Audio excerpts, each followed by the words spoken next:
So I think we are live now, you guys. So tonight we're gonna be talking about. Tonight is the State of America, episode 9, and we're gonna be talking about the prison system in America, the state of the American justice system, the school to prison pipeline, and deeply rooted racism in American culture. So we're gonna go ahead and introduce our speakers tonight. Um, Dora, since you're unmuted already, would you like to go first? Oh, okay. I'm Dora with Augur Media.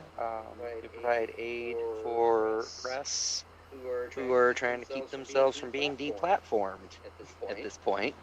Um, and that's pretty much our shtick. You're a journalist, you're trying to get some help, get a hold of me and see what I can do. All right, thank you for being here, Dora. Up next, Chaz Neal, would you like to give an introduction? Hey, my name is Chaz, based out of Minneapolis, Minnesota, part of Black Lives the Streets. Also, am part of the Leon Black Independent Media. I have my own web show, podcast, The Urban Conservative. Um, Basically, just glad to be here, ready to get into this so we can start finally getting some change in America and we can get to the root core issues. Thank you. All right, thank you for being here, man. All right, up next we have Jen. Would you like to go ahead and give us an introduction? I'm Jen. I'm based out of Central Pennsylvania. I'm activist and mental health therapist, and love the fact that we're trying to change through uncomfortable conversations that need to be had. All right, thank you for being here. And then up next we have Meg. If you'd like to go ahead and introduce yourself. Good evening, everybody. I'm Meg. I'm the host of Freedom for All, provided by the Leon Block Independent Media, specializing in police brutality, police shootings, and everything in between. Thank you for having me tonight. Super. All right, thank you for being here, Meg. And then last but not least, we have John Tell. If you'd like to give us an intro. Greetings and good vibes, everybody. My name is John Tell, founder of the Leon Block Independent Media. I run a number of different shows here to continue to spread truth and transparency and awareness about all human rights issues, and I am happy to be a part of this podcast tonight. Thank you. All right, thank you for being here, John Tell. So yeah, we do have several subjects, and we did have a mass incarceration episode, I believe, in episode 2. But I feel like that's something people were talking about touching up on again. So if you guys would like to just start talking about, we can go through and talk about the state of the American justice system and the school to prison pipeline, because I feel like both those subjects tie in with each other. Actually, all three kind of do. So if you'd like to go ahead and start speaking about that, Dora, you can. I mean, mass incarceration in America is absolutely insane. We have a larger prison population than any other country, and I feel like this is something that people really need to be aware of. We actually represent, I believe Go it's ahead. 83% of the global populace for prison content. We represent more than all major developed countries put together. Like most of our population, somewhere around I think 60%, is actually considered to be either current or former incarcerated individual. Like especially in a country where our right to vote is at the whims of governments. Should we have a record? Felons in some states cannot vote in state or federal elections. Like that's silencing of an entire chunk of the population who, yeah, I'm sure if you gave them a right to vote, would have something to say about the justice system.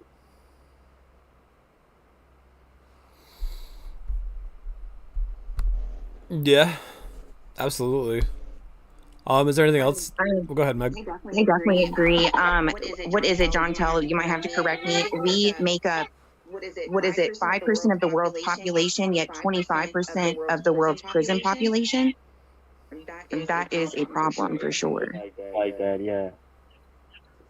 But also, a lot of incarcerated people are included in like census or population. So it corresponds with an increase of representation for the city and the state, but not for the people who are actually like making up those numbers, which I think is an important factor when talking about like felons and people who are incarcerated not having a chance to sleep or to vote.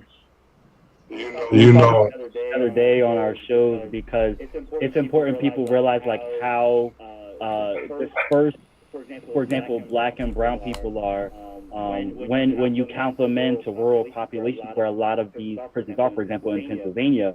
And one person on one of our shows, shout out to Purple Room Politics, was speaking of like black people, spreading out and planting their feet, all over America, which is true already. There's black people everywhere in every county damn near in America.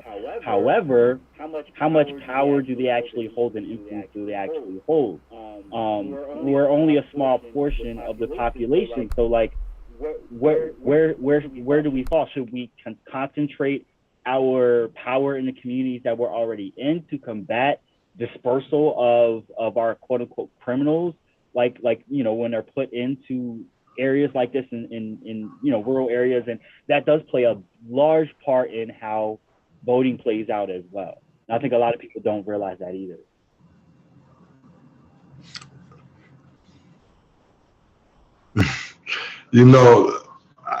What trips me out about is what people don't understand is like, if you really look at the data and the statistics since, like, let's say even 1980 to 2022, that's like what, 40 years? Yeah, because I'm 45, born in 77. So yeah, so 42 years. And you literally, it's 500% increase, but the only thing that has changed has been in sentencing, law, and policy, not crime rates. So how do you decipher that when, if we're going by crime rates, it hasn't changed, but policy has? Now, who has policy changed for? That's what nobody wants to talk about, because they change policy for poor people. I just got into it with, I can't even say got into it with a person, but senior, it's midterm elections are over with, and everybody's so gassed up because Minnesota got the trifecta. Well, I'm sorry to tell people, but Democrats are the reason why we have mass incarceration in Minnesota, why we have the things that we have, because it's failed policies. And regardless, that's the problem. People want to say that it's all about voting. No, it's about being an informed voter when you go to the ballot, because we have to start fighting for voter education instead of voter registration. Yes, bro. I completely understand. It's all policies, protocols, procedures, and how things are followed through. And I agree with, not only voting and registering to vote, but voter knowledge and knowing what you're talking about. Because we can vote all day, but what if we don't know exactly what we're voting for? I highly advise reading the bills themselves directly rather than looking at voter information pamphlets, because if you look at the back of those, they're sponsored. You're getting the opinion of the following companies and organizations rather than being able to formulate your own by reading the text. No, you make a very good point, Dora, because of the simple fact of, what are you reading? Is it left? Is it right? Is it moderate? Is it progressive? You know what I'm saying? There's so many different ideologies out there about politics. So I mean, it really does depend on, it really matters where you go get your information from. I also want to point out that, oh, go ahead. I personally, when I look at these bills, I skip over who signed, wrote, endorsed, etc., and I look at the meat of the text. Because quite frankly, I could care less who penned it. If it's a bad bill, it's a bad bill. And that's one of the reasons a lot of people find me strange. So I get people who think I'm conservative, people who think I'm liberal, people think I'm all over the map. I'm an anarchist. I vote on what makes the most sense. But one of the things I found out about voting is that in some instances, I don't know how far out this actually becomes truth, but in some instances, our votes literally don't even matter. Case in point, the last presidential run, the primaries, Bernie should have actually had the ticket to that based on the number of actual votes for him in electoral positions, and didn't get it because I believe it was Iowa, New Hampshire, and one other state who actually went so far as to sue the DNC in the Supreme Court for voter tampering because they just ditched out a bunch of Bernie votes. And when presented in court, the DNC responded with, well, that would work if we were a government agency, but we're not, so we're not bound by their rules. We're actually a privately owned group, organization, who owns those votes, owns everything about it. We don't even read your votes. We tabulate based upon what our investors tell us. And if you think it's any different with the RNC, go ahead and ask them. And the judges got a little uppity about that at first and then started flipping through the paperwork and went, they're right. Technically, they're right. I can't do anything. And the Democratic National Convention won in court by admitting that our votes don't matter for shit, at least when it comes to the primaries and selecting who we want to go to be president. Take that information how you will and go from there. Still get out and vote. It's got to matter somewhere. To a point, I totally agree with you, Dara. I do want to point out that poverty and capitalism play a huge role in keeping people too busy and burnt out and tired to stay informed. And like, definitely see that as the system working as it should. It's hard to sit down and find the bills and read the bills one by one if you have 1, 2, 3 jobs and other things going on. And that just is another massive barrier to being an informed voter and getting out that information. Usually they're openly posted if you just go to your House and Senate and local state Senate respectively, right on their home pages, and you can just scroll through and pick all of them that you want to look at.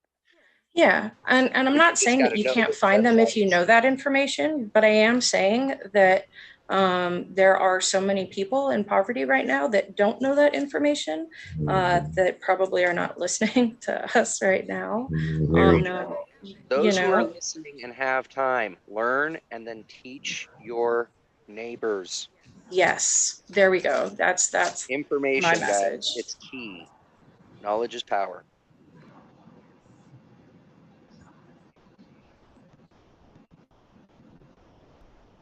Oh, sorry guys, I was just trying to promote this. Yeah, absolutely. No, because I'm sitting there looking at numbers, and it says mass incarceration directly impacts millions of people, but just how many, in what ways? And these numbers are from 2020, and it says incarcerated people in prison or jail, 1.9 million, formerly incarcerated, state or federal, 4.9 million, ever convicted of a felony, 19 million, have a criminal record, 79 million, and have an immediate family member who has ever been to jail or prison, 113 million adults. How many people are in America?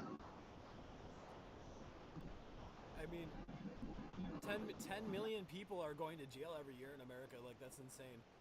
That number is crazy. Yeah, that is crazy. And it's not. And you did mention that the Democrats are responsible for a lot of people being in jail. And I was just thinking about that 1994 crime bill that the Clintons signed off. You know, the Clintons helped to push. And then. You mean that Joe Biden authored? Yep. Don't leave Biden ass out of that. Do not leave his ass up out of that. coming up with bonehead bills that affect our criminal justice system that Biden personally had a hand in. Don't forget the very historically racistly utilized stop and sniff, search policy in New York.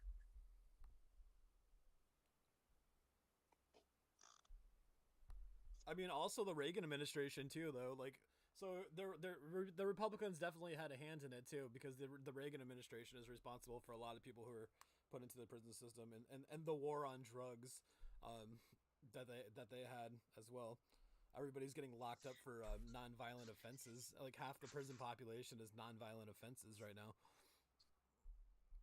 Absolutely. And Democrats keep trying to cater to Republicans' tendency to do the law and order, tough on crime thing. Well, there's two different ways. Either you go out and you put more money towards police forces so that they arrest more people, or with policies like the stop and sniff, or you get more laws passed so that more people can be arrested for shit that they've already done before. And they do both.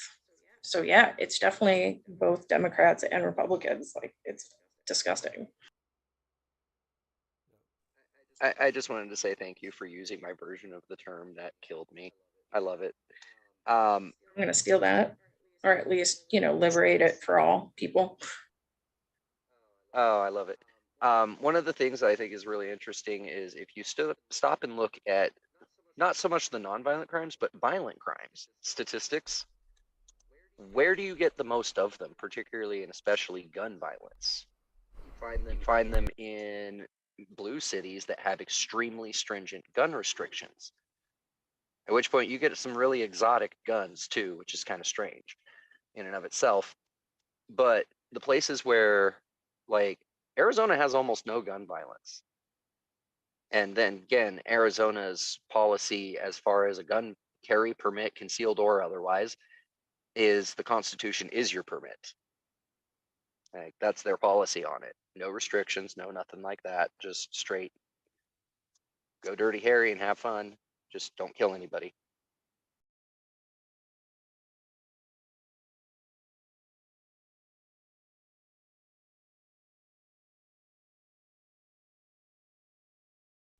Like, I'm not for one side or the other on anything in particular, but that is a fact. Like, the more stringent the gun restrictions, the more violent crime involving guns you find, which in turn becomes a perpetuating cycle. In a place where you got everybody carrying, one of the instances you don't really see much is somebody getting crazy with a gun because, well, everybody is carrying and everybody will put you down.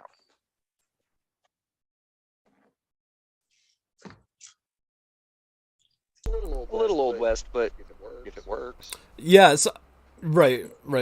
So I was just looking at the races of people that are in prison.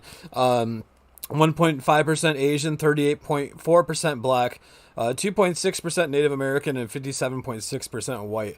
So the fact that there's like 40% like Black people, like, it's just it's disgusting. Like, it's disgusting. It's such a targeted system, and Okay, but let me ask you a question, right? Because there's 50% of white people in prison. Why does that 38% shock you? Because the ratio of races in the country? Yeah, if you compare it with the number of Black people in the country versus white people, period. No, I know, but it's when you put out them numbers, you got to clarify that the America is only 13% Black. Yeah. Right. Yeah. You know what I'm saying? Like, right there. right. That's what I was looking for. You got to put out all the numbers. You can't just 57, 38, 1.5, because America is 13% Black. We're a minority, but we're a majority in prison.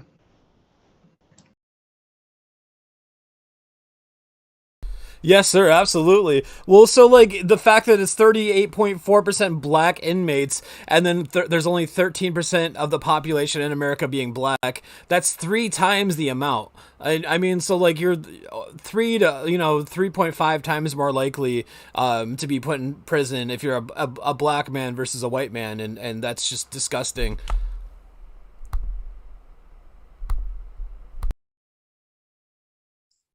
because of unfair policing tactics and ways that laws are enforced. I mean, stop and think, guys. How many people do we know who have been pulled over for DWB?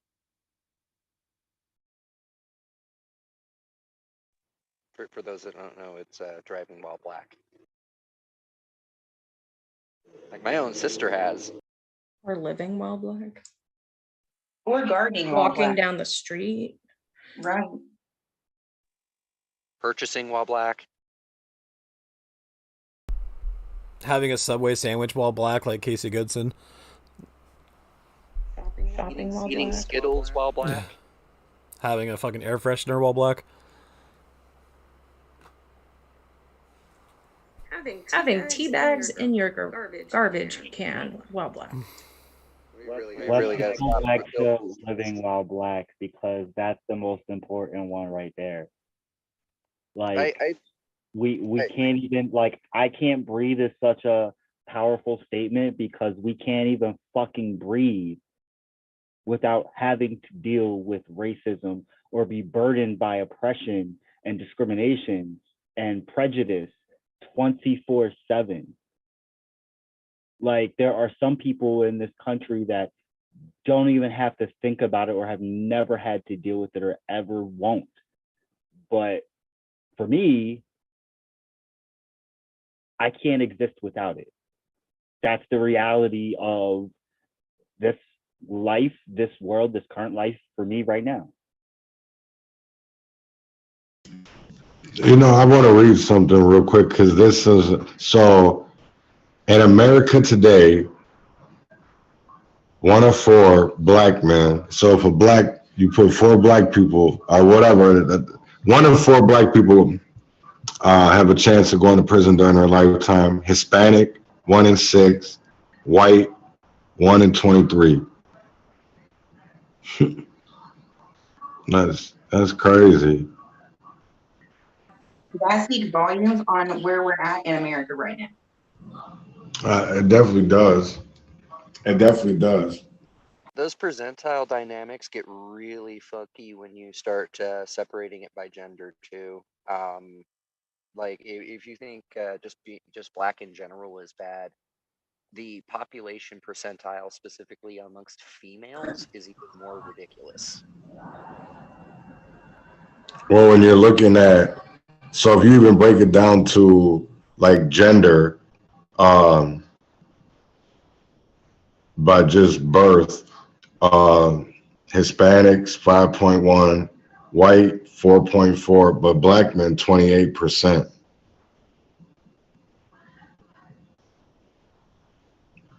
That's pretty high.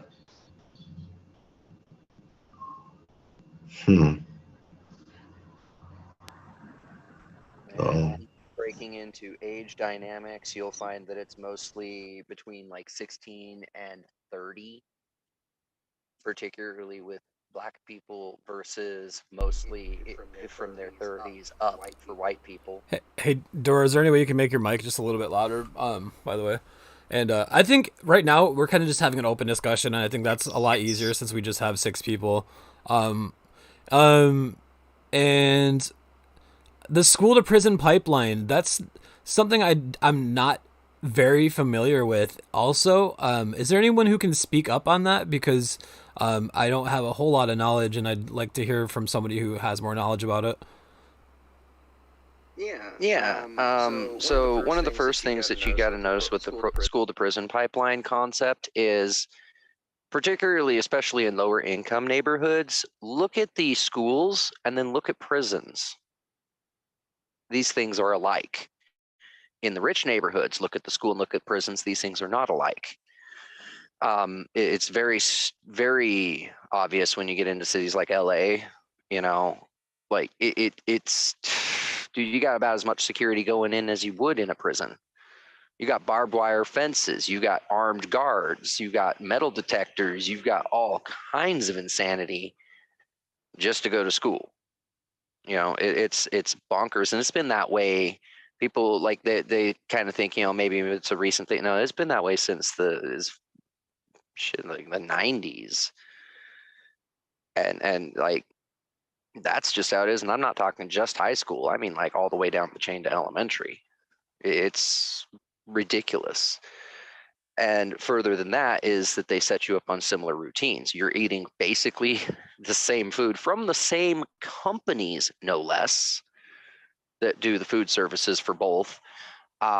You've got the fact that, especially in lower income institutions, you'll have far fewer students put on a path towards college. Most of them get put into disciplinary classes for problems that half the time have nothing to do with any of their even actual behavior, but merely their situations in life. This puts them into a position where some of them literally get put on probation, like criminal justice system, juvie probation, because of attendance, because of their taking care of family at home. Like it's absolutely insanity. And one of the reasons, like I said before, I mentioned that if you look at the age gaps for who the most incarcerated people are, really speaking, 18 and 16 being adults. Very much so. Big group early teens. Like they're arresting these kids, and if you look at a lot of them, it's not even necessarily related to outside of school activities. It's all inside, where they're getting arrested, where they're being put directly into the system. Heaven help you if you add in foster care or any of that noise. A lot of the troubled teen schools that they send you to, their residential schools, like that's a whole nother bag of worms for a different night. But all of these things all end up with significantly increasing as you go, progressing rates of incarceration later on in life.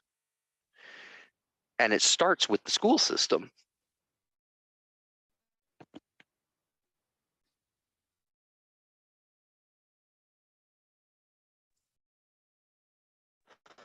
Like the school system court ordered me into a residential school when I was a kid. And I didn't stay there. I ended up on probation.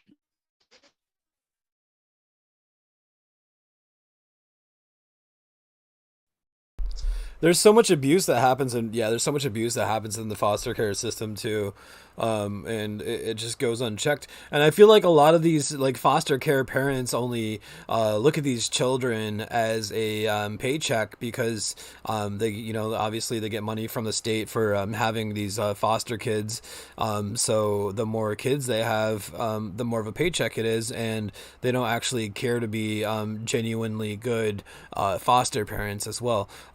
And then to add on to what you were saying about like juveniles in the system, I think a lot of times, like, you know, they'll offer probation terms for juveniles, and people will be like, "Oh, hey, that's better than jail time," but then they're stuck in this system for, you know, years. The probation system, going in and out of jail and being stuck in and out of jail, like it's just a revolving door that starts early on.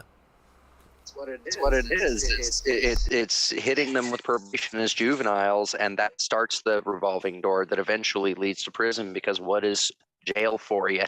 It's school on how to become a better criminal. I mean, I'd like to I'll say that it actually starts in the classroom before probation, and is those kids where teachers are like, oh, these are the problem kids, right? These are the people who don't pay attention in class. It could be because of neurodivergence, or could just be because of any number of reasons. Undiagnosed mental health issues. Maybe there's stuff going on at home. There's trauma. Maybe they're not getting enough to eat and they can't pay attention. So then they become the problem kids. And as the teachers talk as they get older, then they are more likely to get in trouble and face more barriers in the classroom, less likely to actually get services because they're just problem kids instead of kids that have like needs. And so you get that like self-defeating prophecy where it's like, well, why bother? But also, as you get in more trouble, you're less likely to put more attention to school and get good grades or like even try. So you're more likely to drop out, and then that tends to limit your job opportunity. So like it goes before juvenile probation. It comes down to what behaviors, what styles of speech are more likely to be seen as issues, like problem issues. And this comes back to the Democrats too, as back in the 90s with the zero tolerance policies. Something changed radically within schools in the 90s, and a bunch of people got caught and with that, and were incarcerated for it or kicked out, expelled. Totally fucks up the rest of your that life. is the solution to the No Child Left Behind policy. That is very true. Interestingly enough, you brought up they may not be getting enough to eat. That is becoming a really, really big problem, because for a lot of kids, especially right now, I actually just heard a statistic right now going on. This is kind of on the side. We're actually catching up with Somalia for how many people are skipping meals because they can't afford food because of the raising costs in the economy. Like, we're literally catching up. We're at 25% on a national average now, and in some states as high as 75% of the people are skipping meals because they can't eat, based on wages, which have stagnated. Unrelated to what I'm saying, though, the educational system used to have set up so that if you were poor, you weren't paying for your lunch. They've all but done away with that. And they've changed the policies around in recent history in some places where it's not even the parent that gets gone after for that bill in the end. Now they're going and penalizing and criminalizing students, the children, for not having the money for their meal that the school has to provide them. Because legally they have to provide them a meal. But that shitty prison food meal costs. And if the kid doesn't pay, the kid gets put in jail for theft. That is a real thing happening right now in America, people. Yeah, the fact that we're handcuffing little kids is absolutely abysmal. I wanted to point out one more thing when it comes to nutrition. Like, it's not just about kids starving, which sounds terrible. Like, I'm not saying that that's not bad, but like, it is absolutely horrible. That came out wrong. My point was that it affects the way that brains like develop too. And so it literally affects you for the rest of your life. And it affects what genes are expressed through something called epigenetics. And so like it also has the tendency to affect your kids if you have kids. Like, it is a massive thing to not feed our kids on so many different levels. And for some kids out there who are poor, who are part of that 25% that are skipping meals, the meal they're getting might just be that school breakfast or school lunch. Yes. Like, that could be the only meal they eat in the course of the day. I've been that kid at one point in my life. I've known kids like that throughout my life. Like, poor is a disease that only the rich can cure, because they're the ones who have the means, and they're the ones who are keeping us poor on purpose. Go. Yes. I have a question. Sorry, I was going to say that I read recently that there's a school that is providing points for kids based on like good behaviors and nice deeds. And with those points, they can go to like a store that's within the school so that they can get things like food. And I was wondering what your guys' thoughts were on that. I don't know about a school. I know that even back in the 2000s, early 2000s, when I was in high school, that was a thing. I had not heard of that. That's awesome. Like this is the first time I heard about it. It's not awesome, actually, because those same disparities end up coming into place, at which point, the kids that are very successful and do very well, usually rich, usually jocks and cheerleaders and those like, that came from good families, they had all these points that they could spend on whatever they wanted in these little shops that got progressively bigger over the years. I imagine by this point they're a fucking convenience store. And then they had the poor kids who didn't, because you could get dinged for just your dirty clothes. Like it was the same kind of system. It's just more programming for the reality of how your life is going to be when you get into the workforce. So is it more of an issue with how they're applied? In workforce. It's only an issue with how they're applied if you look at the entire system itself as being the issue. I mean, if you're looking at it as to how it's functioning from a standpoint of how it was designed.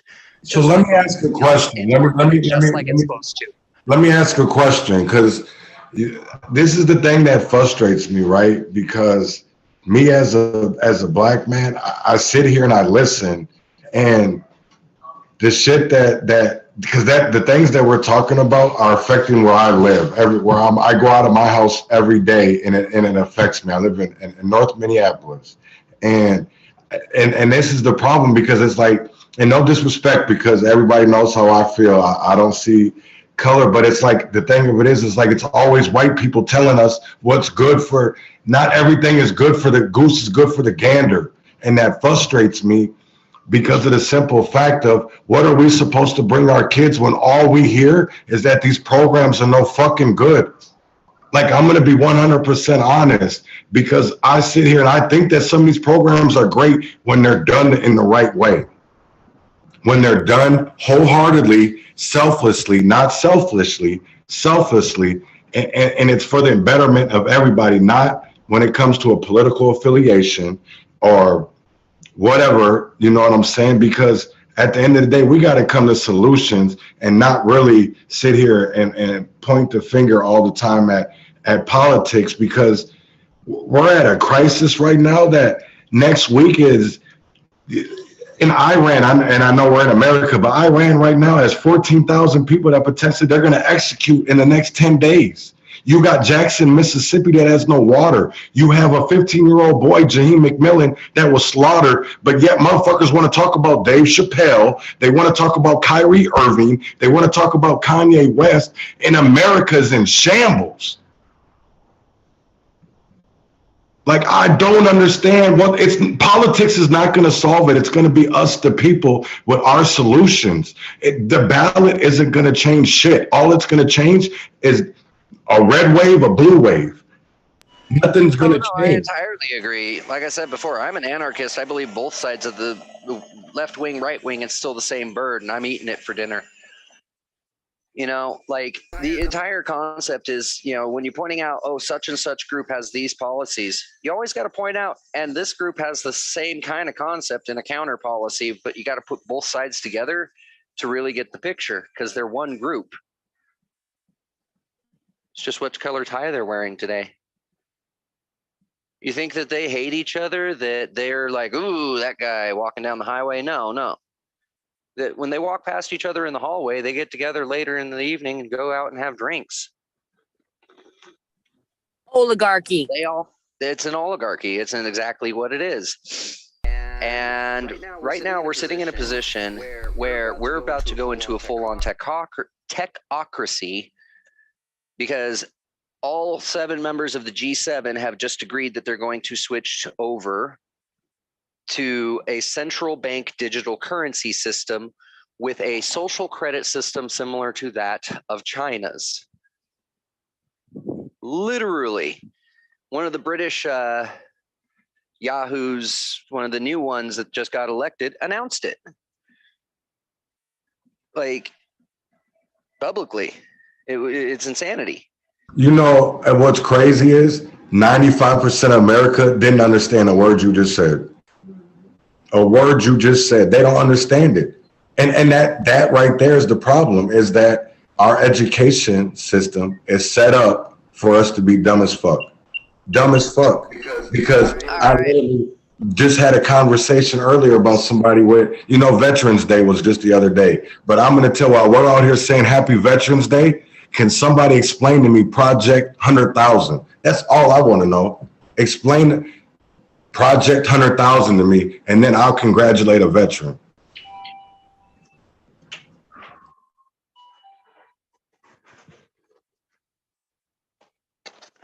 So, I wanted to say something about the education system as well in America, and how there's so much racial diversity. I mean, so we had it where there were black schools and there were white schools, and then in 1957 we had our first racially integrated school in Little Rock, Arkansas, and like the black students were just harassed like crazy the first day that they ended up going to that school. But back then it seemed like the funding was so different, like the amount of funding that went to white schools compared to black schools. And now like the schools that are most integrated, it seems like they have less funding, like the more urban like schools compared to the rural schools. So like, for example, I live in Lansing, and if you go to Okemos High School, which is like 99% white, it's one of the top 10 schools in the state of Michigan.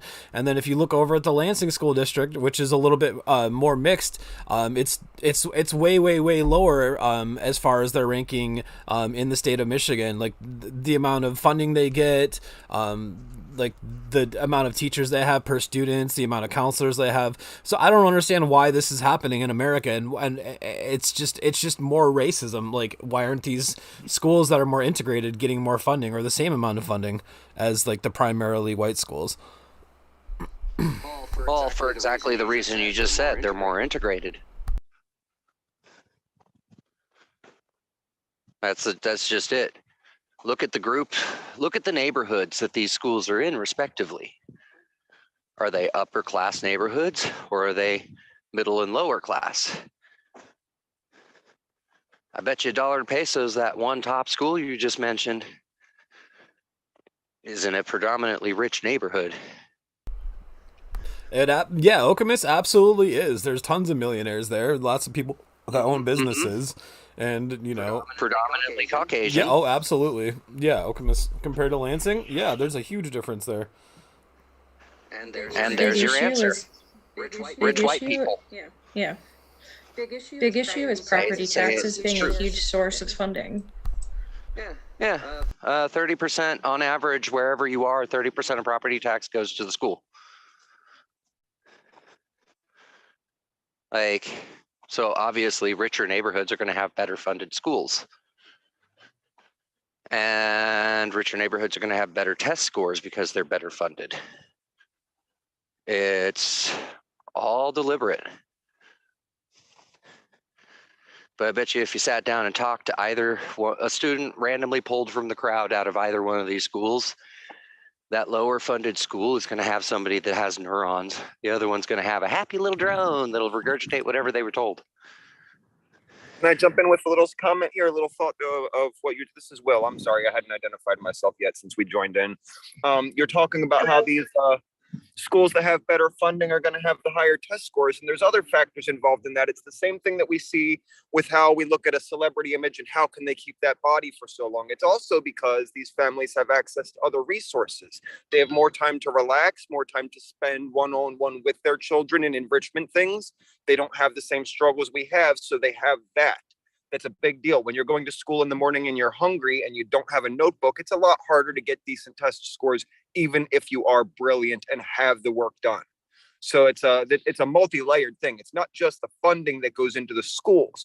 If we go in there and we change the school's funding, we're still not addressing some of those base problems that being needy and being without is going to stop you from ever becoming successful in the first place. Kids going to school hungry, kids going to dirty laundry, kids going to school because they didn't get a night's sleep. Because not being able to get a ride into school, right? Yep. And then you end up getting suspended or something because you can't get to school because mom and dad don't have transportation set up for you, and now you're in trouble. We live that. We live that because, being unhoused, we have school-age children that can't get to school sometimes because we don't have gas. Yeah. They don't want the hotel. They don't want the kids in the hotel, the kids on the bus to know that they are living in a hotel, so they don't want to ride the bus, and which, affects their mental health. And then we can't drive them to school all the time because we literally don't have the gas money. We don't have the gas money. We don't have the money to pack lunches. And even though kids get free lunches, My kids, a lot of them are autistic. They won't eat things. They won't sit in the cafeteria. There's a million. We don't have money for laundry sometimes. I'm not going to send my kids to school in stinky clothes. There's so many barriers. And then, of course, those are disproportionately affecting poor neighborhoods also, because we don't even live in a poor neighborhood. We just are unhoused and still have those problems. We have good schools. We have those things. But poverty is a huge block to children's learning. It affects not only their performance, like when Will was saying with resources, their mental health, and poverty disproportionately affects neighborhoods of color. So there you have it. Hope that wasn't too much of a jump in there. It's a combination of a class society system, basically nothing better than the caste system of old empires, that really you don't ever get out of your caste. Whatever you're at, that's what you're going to end up being in. You know, like that's just what it is. And the system's done on purpose. The rich stay rich, mentioned in the poor description stay of the poor. episode. And yeah, it is predominantly white families.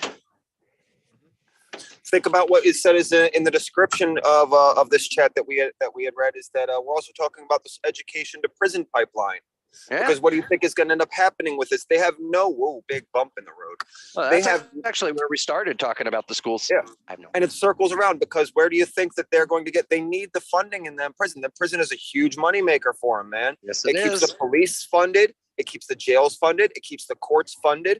You know, it's a big money-making thing.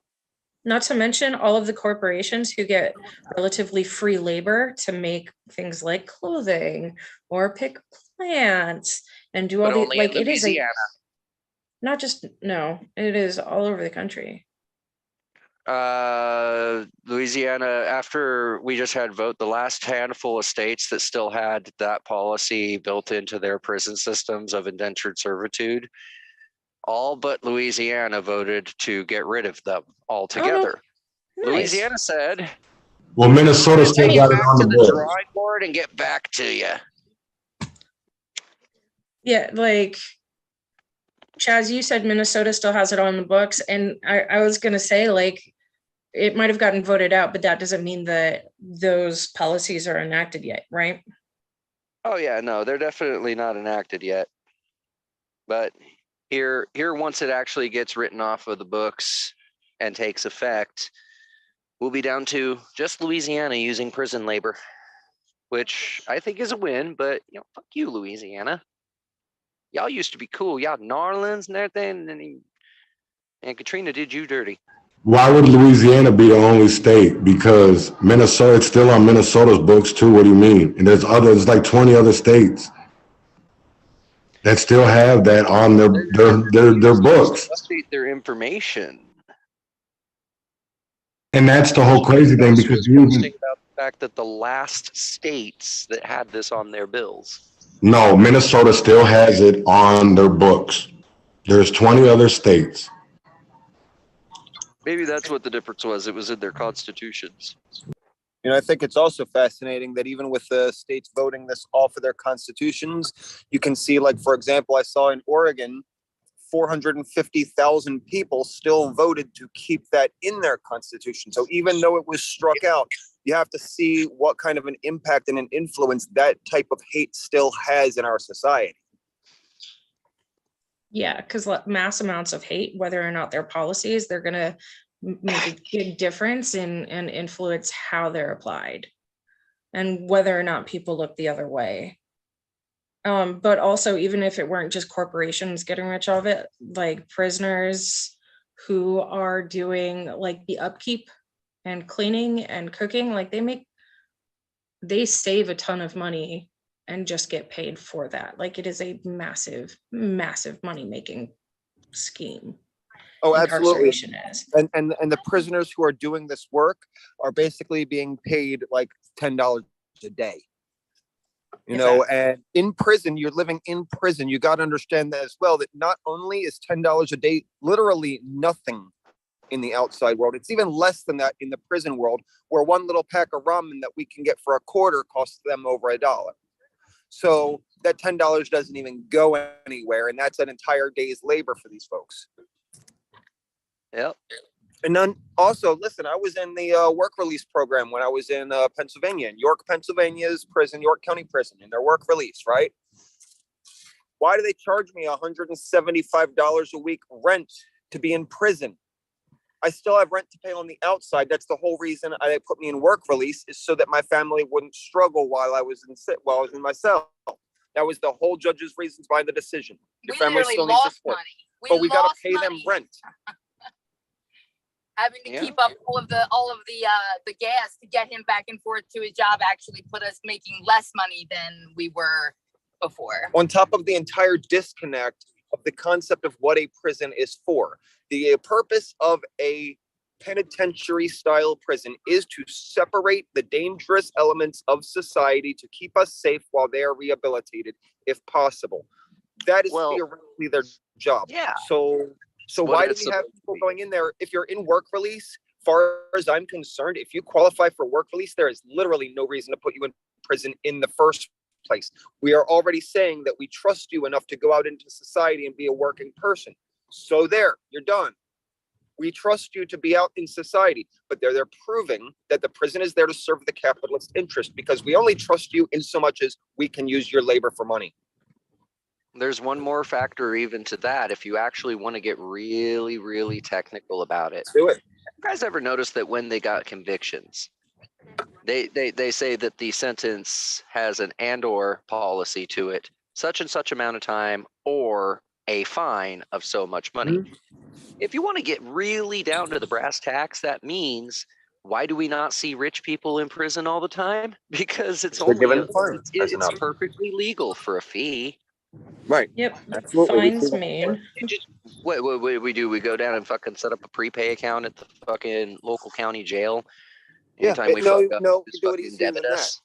What they do is even easier than that. They just get their lawyer on retainer for the year and pay it as an insurance fee, and he'll cover everything. Just file paperwork for them. Yeah. It's also robbed us from. You set up a prepay account. You can prepay crime, guys.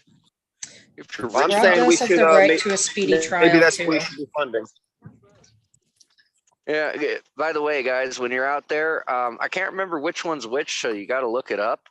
But there is a difference to a right of a jury trial and a right to your trial by jury. I can't remember which one you want, but one of them, the judge can override the jury. The other one, the juries say is final. And you got to be really careful which one you get. Just want to point out that there are a bunch of people who are staying in jail without even being convicted, without even having their trial, because we don't have a right to a speedy trial anymore. A lot of people, if they can't pay bail, if you can't pay bail, you're going to be incarcerated for a really long time. Oh, that's not even what I thought about. I was thinking the National Defense Authorization Act of 2012. Well, there's that too. The NDA says that they can just detain you indefinitely. Yeah, but that's for a certain albeit shady, parameters. But I'm talking about just anybody in the interest of national security, et cetera, homeland security. Here's a fun one. They've been caught red-handed on the fact that they literally are trying to connect arbitrary protesters to Middle Eastern terror groups that may or may not exist. I'm not even joking about that. There is actual records, federal records of them attempting in Portland to spontaneously associate people. There's new rules in Utah that they're using because protesters are together in groups of more than of two or more, that they're a gang and they're enacting the mandatory life sentence policy on them because they're gang activity for protesting. This is real fucking shit. And if you look into a lot of it, who's a good chunk of the people out in your protests? Your teenagers and your young adults. Hey, so this is their generation getting fucked. I wanted to read some of the comments that we missed. They brainwash and bribe our children From Natalie, as soon as sophomore year to join the military, why do we think the Dems nor Republicans will support free college? And it should be banned. Recruiters are trained as salesmen and do have a quota to make, get paid more too. And they also said no policy usually takes a year to enact, or more. State laws and DMV laws are usually in effect in about 6 months, though. And the whole system is a clusterfuck. Just wanted to read off those comments, just so we're not ignoring the people in chat, but yeah. Shoot, that almost sounded like one solid statement right there. Right. Thank you, comment section. You inadvertently managed to just say an entire piece that spot the fuck on. Congratulations, all of you together. Teamwork, guys. But like, no, that is absolutely correct. And that's one of the biggest issues that we have right now is our entire system. Not just education, everything about our entire system is designed to do exactly what it is doing right now. And the only proof you need is the 5 heads that put the Federal Reserve into existence. JP Morgan, Ford, freaking Rockefeller. I can't remember all 5 of them off the top of my head, but the 5, there's a story, The Creature of Jekyll Island. If you haven't read it, go read it. It explains quite a bit. The Federal Reserve is a privately owned bank. Now, our Constitution law says that only our Treasury, which is part of our government, can make money. So why does all of our money say Federal Reserve Bank on it? It's literally fake and has been for a very long time. It's part of why JFK got shot. He took the money away from the bank and put it back in the Treasury.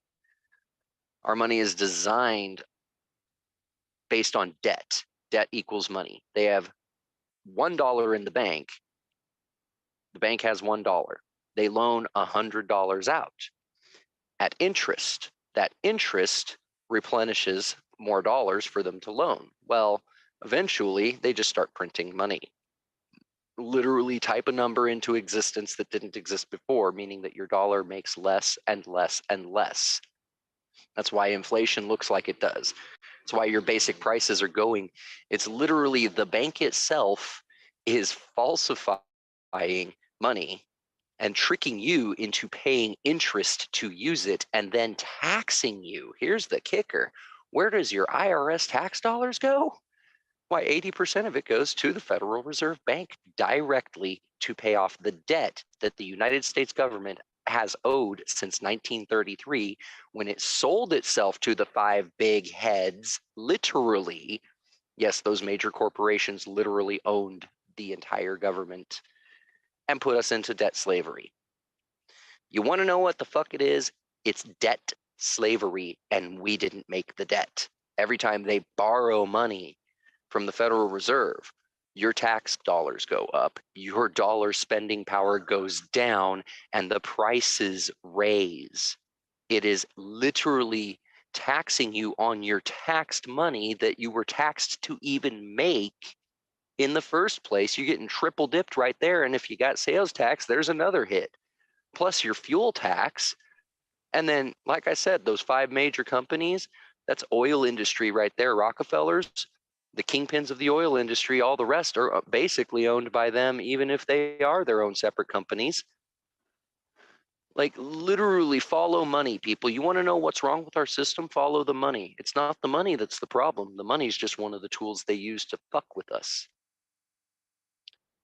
They keep all of the money at a point where they don't even actually keep track of their debts anymore. They've got cards that have 0 limit and don't ever get paid off because they're just that rich. Basically, they get what, once you hit a certain dollar amount in your piggy bank, everything is free. That's what that literally comes out to. These people who live in a world where everything is basically free to them, because the dollars don't mean anything to them, are running around controlling the world and making you create those dollars while they go play. Look at what your CEOs actually do. They go play. Occasionally they talk shit in a fucking board meeting that really is just a big conference to hundreds of people listening to them.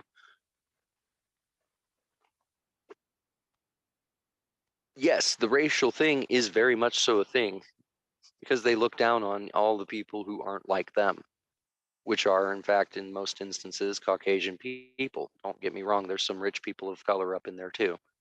But at that point, it doesn't matter for them either. They're rich. That's what really matters. Black, white, Asian, Hispanic, none of that really matters to the rich any more than the dollars that they don't care about. What it really comes down to is having power over us and using those very dynamics, our differences, to divide us so that we will not look at them. As long as we're squabbling. Can I please interject another point of fraud here in the credit system that they've created for us? Because it on a smaller scale that affects us, right, that doesn't affect the billionaires, is something that's been going on since credit was first invented. Okay, the same scenario is played out many times. People die without all of their debts being repaid. So the money that they have taken out is not necessarily getting reimbursed. So these dollars that have been created will never be paid back, cannot be created at any point, and are then contributed over generations. So we're talking an exponential growth of a percentage of our dollars that we're spending that doesn't even exist. It's hypothetical dollars. Even real physical dollars that you hold in your hand, there's a certain percent, and it's a pretty big one, of that dollar that is not going to actually be value. It's entirely based on our faith in a system that's debunking us completely of our value. Also just want to point out, like, the credit score itself that was only invented in 1989 also does its fair share of fucking everybody over. Also, of those 3 big credit bureaus that you hear about that determine your entire fate, legally speaking, none of those 3 are actually credit bureaus. There is only one credit bureau, and it only deals with the banks themselves. Not you. It has nothing to do with you. It gives no fucks about you. At which point those 3 companies are literally determining, with no actual context as to your financial value, what your financial value is. And yes, it is very much so affected by race, religion, political view, and gender.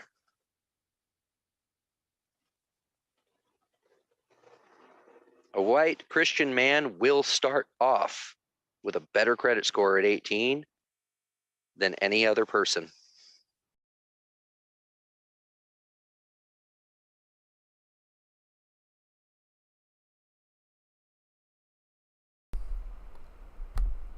Looks like we lost Chaz, and I wanted to ask him some questions. Unfortunately, I think he might have some connection issues, by the way.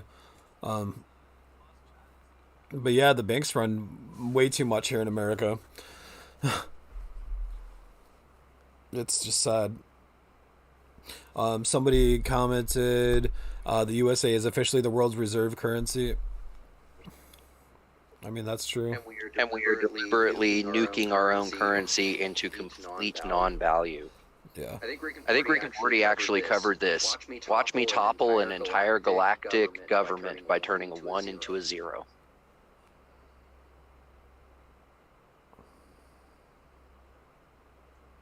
Keep that in mind with all of your wage labor, that the money that they're paying you in is not actually worth what it's paying.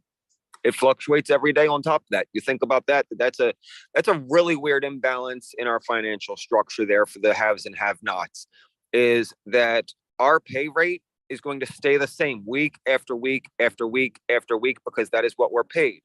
But the price of a gallon of gas changes every day.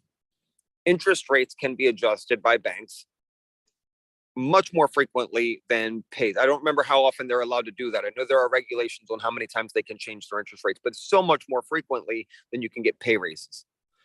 It's not set up like you said earlier. You almost word for word said one of my favorite lines. It is not a bug in the system. It is a feature working as intended. The system ain't broke. It's working just like it's supposed to. Yep. Dude, Anthony Carnegie said it about the educational system. It was literally designed to generationally dumb down the people until they were nothing more than mere labor slaves, because he did not want a population in this country to have the ability to critically think for themselves. He wanted people who were just smart enough to do what they were told and nothing more. That's the man who invented the national education system that the United States runs on. He's the man who negotiated how it was paid for in property tax. He's the one who invented every aspect of it. Little do people know, their pharmaceutical industry, look who started that one. Why, it was the Rockefeller family. Oil industry owns the medicine you make, because the medicine you make is made from their oil. They created the term folk medicine to turn us away from natural homeopathy. Like I said, every part of the system is designed intentionally to keep us stupid, underfed, broken, sick, and just barely able to push the button. The only way also that divided is to take control, seize the means of the production, and do not give it over to anyone. That's yours. You earned it. You made it. One of these days, everybody will get the idea. We'll just keep doing everything just like normal. The only thing we won't do is exchange money. I love you for saying that. If I say it enough, eventually people will start listening.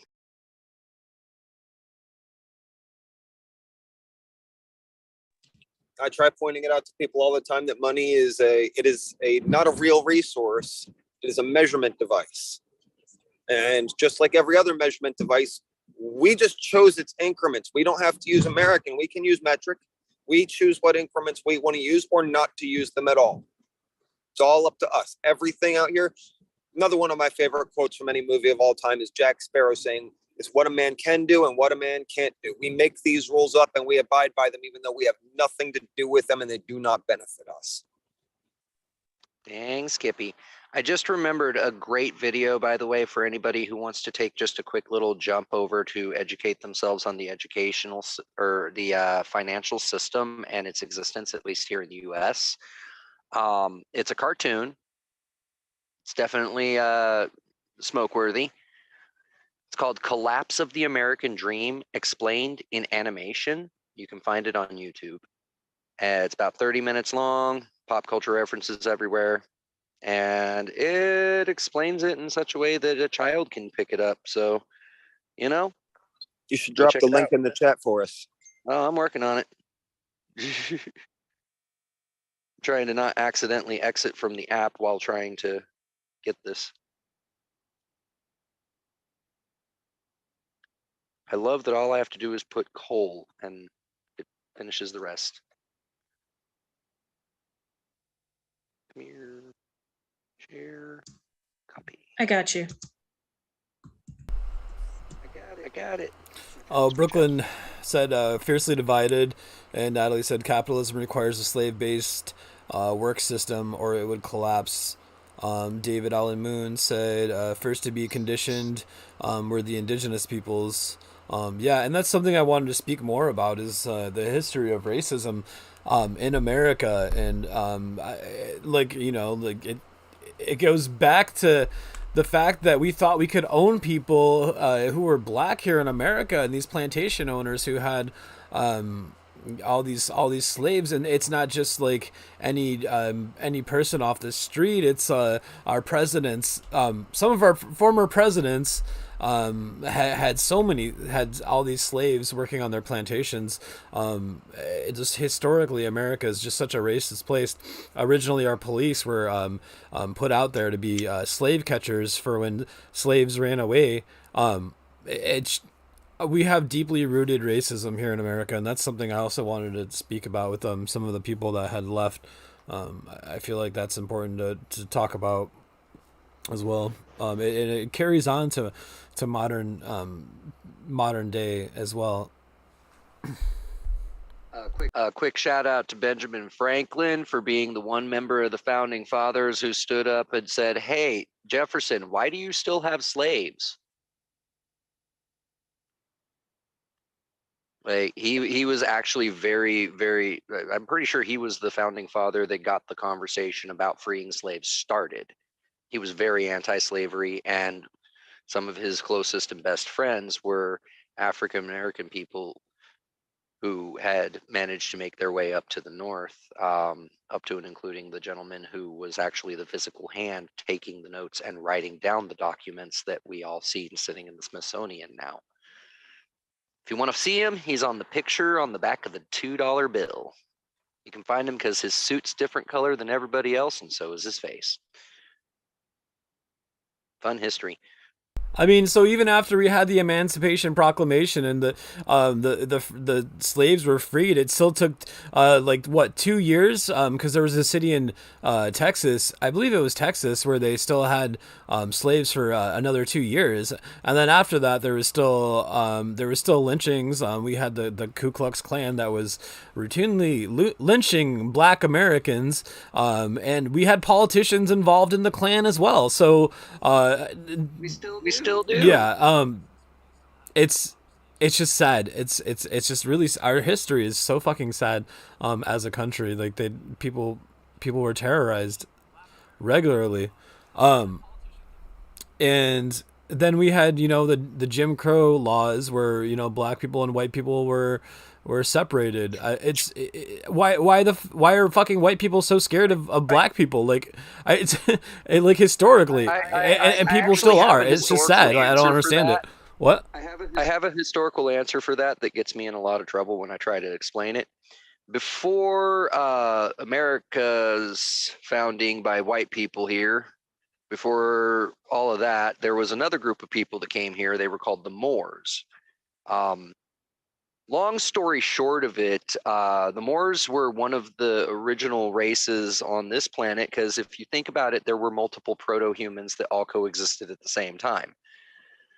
Well, one of them developed faster than the rest and ended up becoming the Moors, the first black people on this planet, ancient Sumeria, Babylon, etc.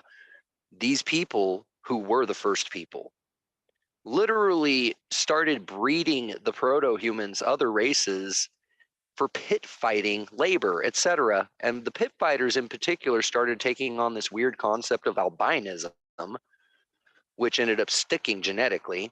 They became so aggressive that the emperor ordered them slaughtered because they had broken free and were like rampaging, and it took the army to take them down.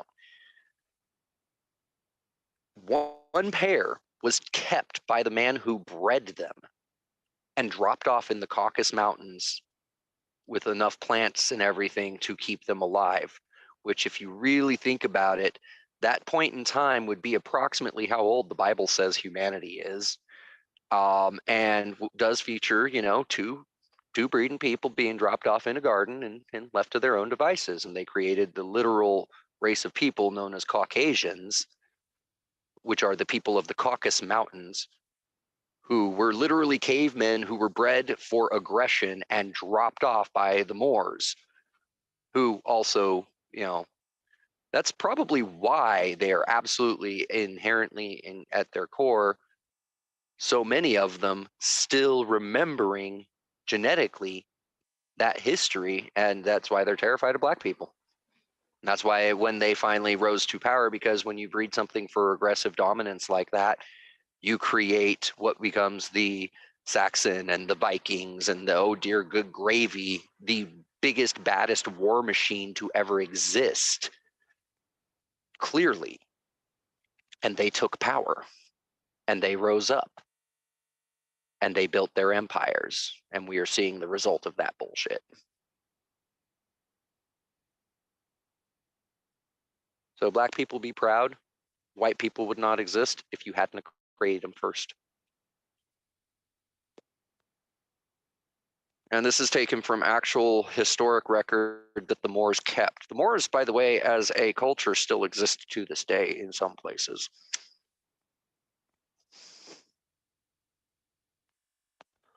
But would you guys say that you are the origin of mankind? You're right. In more ways than you imagine. You were the first kings and queens and emperors, and you ruled this world. Be very proud of that. Yeah, I don't know a whole lot about that history that you're speaking of, so it's interesting to hear that. Dig deep. Yeah, it's a very deep dive. Yeah, trying, but if you could provide citations, that would be super awesome. Yeah. Just so I could dig deeper. I'm working. Capitalism. Okay, so wait. Brooklyn said fiercely divided, and she also said, "So how do we dismantle the system?" And Natalie replied with, "I think revolution. It would take shutting the system down, and it would take a minimum 3 to 4% of the population in a good month to change the system." I feel like, yeah, maybe seize the tools of production, I feel like, comrades. Rebuild community, that's pretty much bring what it power is. back to Working the class people. takes it over. We gotta have like a safety net for people to fall back on. We have to reinstill trust in our neighbors and get to know each other. And probably also like get more people understanding what abolition actually means, as well as like reparative justice, as like actual substitutes for the systems that we have now. But for me, a lot of it starts with get to know your community, give to your community, work with people to build that, so that we can rely on each other instead of constantly looking up at the people who want to keep us busy, so that we cannot be socially active and socially informed and ruled by poverty all of the time, because poverty becomes less scary when we have communities willing to take care of each other rather than letting everybody go it on their own. So this is not necessarily directly the same theory that I postulated there, but it is of a similar nature. This is the first thing that I found that was particularly close to what I'm talking about. Don't worry, I've got more coming. But there's one article that a gentleman wrote. You can figure out that person's validity on your own. But it's a really interesting piece if you can actually find some of the better information. And it's one of those things where you kind of have to look at multiple places and start putting them together. Looks like I think Meg and John Tell had to start another podcast tonight, which is fine. Go ahead and support them at the Leon Block. Just so you know. And a couple more comments. It is up to the elders and the indigenous groups to fix Turtle Island. And then somebody said, no, established voters, not politicians in your state. And then somebody said part of that is education, inclusion, and listening. Well, if you believe what the founding fathers told us, they themselves directly said that at some point in time we need to overthrow this entire country and rebuild it based upon general principles that they left behind in the Constitution. They're really against political parties too for exactly this reason. Washington point blank said, do not fall for the deception that is party politics. A person should vote based upon their beliefs and principles alone. Party politics will divide the people until they are stuck fighting amongst each other. And this is how they will destroy themselves. Not the biggest fan of Washington, but yeah, fucking facts. He said a lot of amazing things. And I mean, you got to keep in mind that the very king that they told to piss off was his cousin. In fact, all but one of the recorded in modern history presidents, all but one of them to this day are genetically connected to that same king. That's a real fact. I'm totally capable of thinking in grays. So like I cannot be the biggest fan of someone and still acknowledge that there are some good things. Well, that's the beauty of the universe, is inherently there is a core of something good in everything. There's something beautiful in everything. Even a black hole, which destroys, theoretically at least, everything that it pulls into itself, also creates some of the most beautiful nebulae you will ever see in its wake. Like, without contrast in life, we cannot understand life. It's why I'm a therapist. I see good in everything and good in every person. Like, a lot of us look up Right. to people like Karl Marx. A lot of us look up to him as an example of a leader, and yet if you look into his personal life, you find out he wasn't a good guy. He was quite a womanizer. He had some other character flaws I can't come to mind because I don't care enough to read into them. But I remember that stuck Super out. Anti-Semitic. Right. So even a broken clock is right twice a day, and a clock that's right can still fuck up, man. None of them are perfect. Right. Like, don't expect that. Like, it's the idea that we are following, never the person. No matter what, like, that's one of the things that the Buddhists point out, is that when the teacher is pointing you to the top of the mountain, stop looking at their finger and look at the top of the mountain that they're pointing at. We are all meant to get along. That is the core of it. We're all meant to get along. Stop fighting. I mean, we're all social creatures, right? I don't know about always getting along, but like, man cannot survive without society. Like, not for long, not extensive, periods of people. No, like, I would say some of the best points of survival involve very small groups of people who live sequestered from everybody else, having their life, being happy. And is that not them being social? Like, living with other groups of people? Because that is the definition of social. Very much so. We just have to make sure that those groups don't get too big, because that's when things start to get weird. Yep. Little federations. Hey guys, some more comments that came in. Let's see. Some countries update their constitution every 6 years or so. So why don't we? And then somebody said Washington did not like politicians and was very reluctant to become president. And I actually didn't know that. Oh, another comment. We definitely would need a extended food supply, grow it and can enough for a year. Let's stock up dry goods, water, and we definitely need community action groups and not these huge organizations such as Salvation Army, etc., that are funded by tax dollars and not truly working for the people anymore. Also, fuck Salvation Army. I've heard some horror stories about them, but I don't really know a lot about it. Salvation Army. They're horrible people who are exceedingly anti-woman, anti-gay, anti-anything that isn't white male. Historically, so should look into them. Yeah, and from what I understand, their leadership is super corrupt too. Like, there's just very, very little that's good about them. Do not give your money to Salvation Army. Give it to your local community action group, if that's the service that they're, or the system that they're using.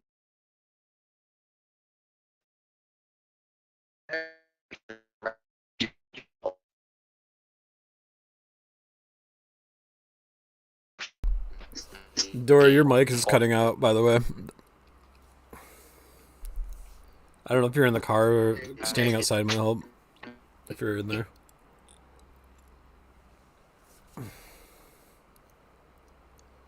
Well, while we're talking about education, we were co-hosting a class on Marxism and Leninism and Maoism with our comrades at Coalition Against Prejudice. Awesome. Yeah, we should definitely want to check that out. Stay True and Revolt page. Check that out, you guys. So it looks like we lost most of our speakers now. I think Dora just lagged out, but sign up at staytrueandrevolt.org. Okay. staytrueandrevolt.org. Hold on, let me put that in the chat. I think I'm going to go ahead and end this stream though, you guys. No, because we did lose some speakers tonight. Our podcast was cutting into another podcast as well, and we have a lot of the same speakers. So I'm going to go ahead and end this, and thank you anybody who joined tonight. If there's anything else you guys want to say before I end the stream, just let me know. But thank you everyone for speaking, and let's do it again next week. Thank you guys. Thank you. Have a good night. Thanks for having me on. Thank you. Thank you for having us. See ya. See ya.